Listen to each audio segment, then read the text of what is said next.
Hello everyone, তোমরা সবাই কেমন আছো? আশা করি তোমরা সবাই অনেক অনেক ভালো আছো। তো চলে এলাম নতুন আরেকটি ভ্লগ নিয়ে। জায়গাটা দেখে তোমরা অলরেডি বুঝতে পেরেছো এই জায়গাটা কোথায়। খুবই ফেমাস একটা জায়গা। আজকে গিয়েছিলাম মতিঝিল হলিডে মার্কেটে, যেটা কিনা প্রত্যেক শুক্রবার বসে সকাল থেকে বিকেল পর্যন্ত। তো আমি গিয়েছিলাম আসলে বাসার জন্য পর্দা কিনতে। তো ভাবলাম যে যাবোই, যেহেতু একটা ভ্লগ করি আর তোমাদের সাথে ভিডিওটা শেয়ার করি। তো ফার্স্টেই তো অনেক ব্যাগের কালেকশন দেখালাম তোমাদেরকে। আমি ফার্স্টে গিয়ে আগে পর্দা দেখছিলাম, কিন্তু এই পর্দাগুলো আমার কাছে তেমন পছন্দ হয়নি। মানে আসলে এখানে কিনতে গেলে অনেক দেখে শুনে কিনতে হয়, কারণ সব কিছুই যে ভালো পড়বে তা না। মানে অনেক খুঁজে টুজে তারপর আপনাকে ভালোটা বাছাই করে নিতে হবে। তো আমি আরেক দোকানে কিছু মোবাইল স্ট্যান্ড দেখছিলাম, তো আমার ভিডিওর জন্য যেগুলো এগুলো লাগে অনেক। এই যেমন আমি এই মোবাইলের স্ট্যান্ড কিনতে চাচ্ছিলাম, তো আমি তাকে অনেকবার প্রাইস জিজ্ঞেস করেছিলাম এটার। সে কোনো রেসপন্সই করেনি। মানে খুবই একটা ভাব নিয়ে থাকে তারা, সহজে তারা দামও ছাড়তে চায় না। তো আমি আর এখান থেকে তেমন কিছুই কিনে নিই। এই বোতলটা খুব পছন্দ হয়েছিল আমার, কিন্তু আমি আর বোতলটা কিনতে পারিনি।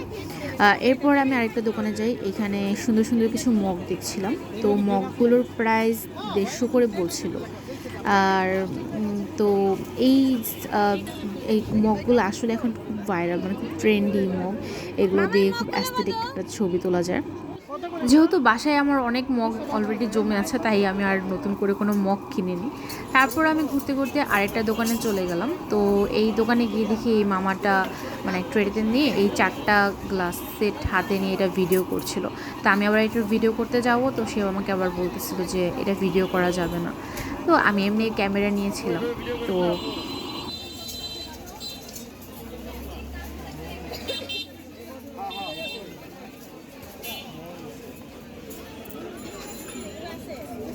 তো যাই হোক, তার সাথে যে আবার দোকানদারটা ছিল, তার কাছে জিনিসপাতির দাম একটু কমই ছিল, যা দেখলাম তুলনামূলকভাবে কম ছিল।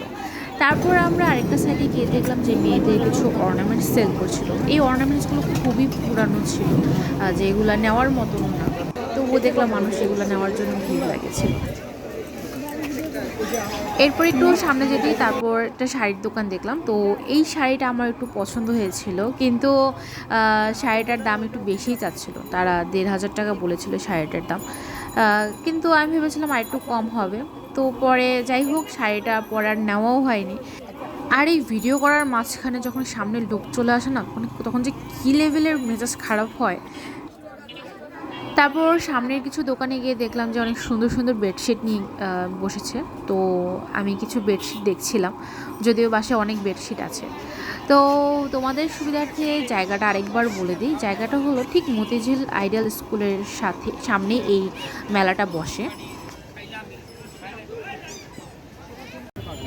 এরপর একটু সামনে যেতে দেখি যে এক মামা অনেক সুন্দর সুন্দর ওয়ান পিস সেল করছে।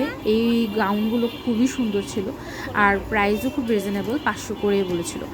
আর দেন আমি একটা গাউন দেখি, তো আমি আবার খুব টেনশনে ছিলাম যে আমি যদি এখান থেকে নিই, আমার গাউনটা যদি আবার গায়ে না লাগে, তো আবার আরেক ঝামেলায় পড়বো। তো এই ভেবে আমি আর গাউনটা নিইনি, কিন্তু গাউনটা আমার কাছে খুব পছন্দ হয়েছিল।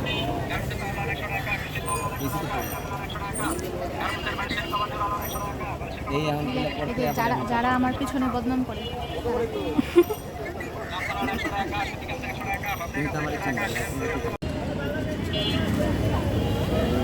এগুলো কত? 80 টাকা জোড়া। 80 টাকা জোড়া।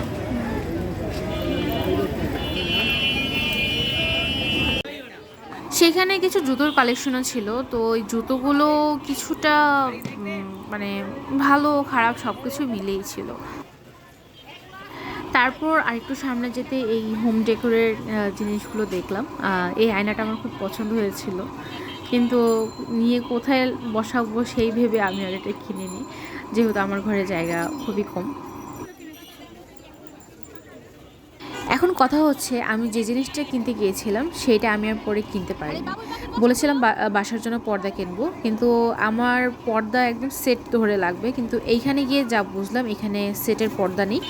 খুব বেশি হলে এখানে 1 থেকে 2 সেট পাওয়া যাবে, এর বেশি না। তবে দামগুলো খুবই বেশি, খুব বেশি আমি বলবো। এখানে তার থেকে আমি চাইলে ইসলামপুর হোক বা নিউ মার্কেট হোক, সেখানে একটু রিজনেবলের মধ্যে ভালো কিছু কিনতে পারবো সেট ধরে। তো আমি আর পরে এখানে বেশিক্ষণ থাকিনি, বাসায় চলে যাই, কারণ খুবই রোদ ছিল আর ওয়েদার। সত্যি কথা বলতে এই জায়গায় শপিংটা সবার জন্য না, যারা কিনা মানে বার্গেনিং করতে পারে তারাই হয়তো বা এখানে শপিং করতে পারবে। আমাদের মতো মানুষদের জন্য এখানে শপিং করার মতন কোনো অবস্থাই নেই। তো যারা বার্গেনিং করতে পারবে তারা চাইলে একবার এখানে ঘুরে আসতে পারো। Thanks for watching.